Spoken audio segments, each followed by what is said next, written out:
The Federal Reserve just got a new boss, and today, right now, he is making his first ever decision as chair of the most powerful financial institution on earth. His name is Kevin Warsh, and here's what makes this moment different from any Fed meeting in the last decade. He just signaled he might eliminate the tool the Fed has used to communicate policy for years, the dot plot. Gone. No more telegraphing, no more previewing rate decisions before they happen. And futures markets are now pricing a 56% chance of a rate hike by the end of 2026.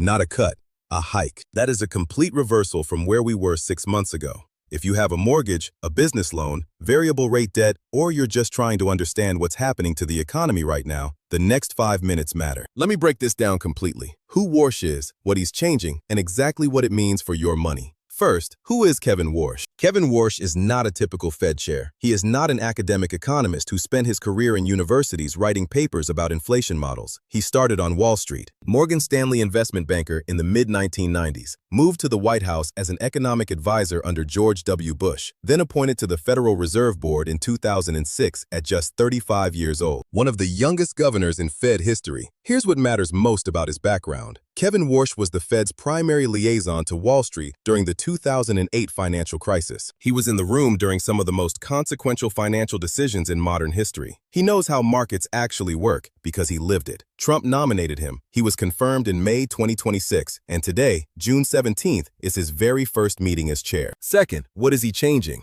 Everything starts with the dot plot. The dot plot is the chart the Fed has used since 2012 to signal where they think interest rates are headed. Every quarter, Fed members submit their rate forecasts. The chart gets published, markets trade on it, investors plan around it. Jerome Powell used it religiously. It became the single most watched piece of data in finance. Warsh thinks it's a mistake. He has said publicly he doesn't believe the Fed should be previewing future decisions. That forward guidance, the practice of telling markets what you're going to do before you do it, creates distortions and takes away the Fed's flexibility to respond to real economic data.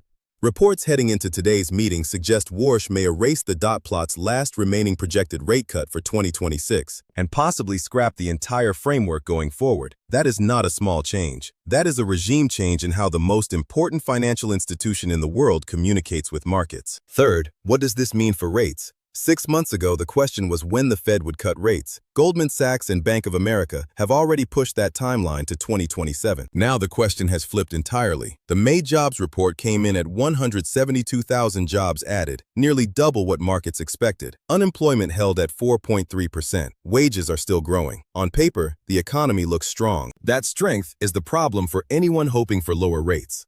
When the economy runs hot, inflation risk rises. When inflation risk rises, the Fed can't cut. And with Warsh at the helm, a known hawk who believes the Fed has been too loose for too long, the possibility of a rate hike is now real. Futures markets are pricing a 56% probability of a hike by December 2026. That's not a fringe view. That's what the market is betting real money on. Fourth, what does this mean for you? Let me be direct. If you have variable rate debt, a floating rate business loan, a HELOC, or a variable rate credit card, your rate is not going down. It may go up. This is not the time to assume relief is coming. Lock in fixed rates wherever you can. If you're a small business owner planning to borrow for expansion, equipment, or working capital, budget for rates staying at 7 to 9% or higher through at least 2027. Build that cost into your projections now, not later.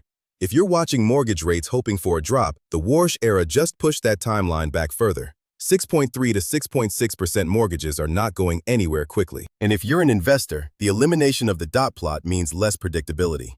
Markets have been trained for over a decade to trade off Fed signals. When those signals disappear, volatility increases. Expect choppier markets as Wall Street adjusts to flying without a roadmap. Here's the big picture. Jerome Powell spent 4 years threading the needle, fighting inflation without crashing the economy. He did it with constant communication, constant signaling, constant guidance. Warsh is doing the opposite. Less talk, more action. No previewing. That is either exactly what this economy needs, a Fed chair who responds to data in real time instead of locking itself into public commitments, or it's the most disruptive change to monetary policy communication in a generation. Watch today's press conference at 2 p.m. Watch what Warsh says, and more importantly, watch what he doesn't say. Because under the new regime, the silence is going to matter as much as the words. This content is AI-assisted and for educational purposes only, not financial advice. The Fed just changed its entire playbook. Do you think eliminating the dot plot is the right move, or does the market need that guidance to function? Drop your take below. I read every comment. I'm Marcus Vale. Follow the money, not the noise.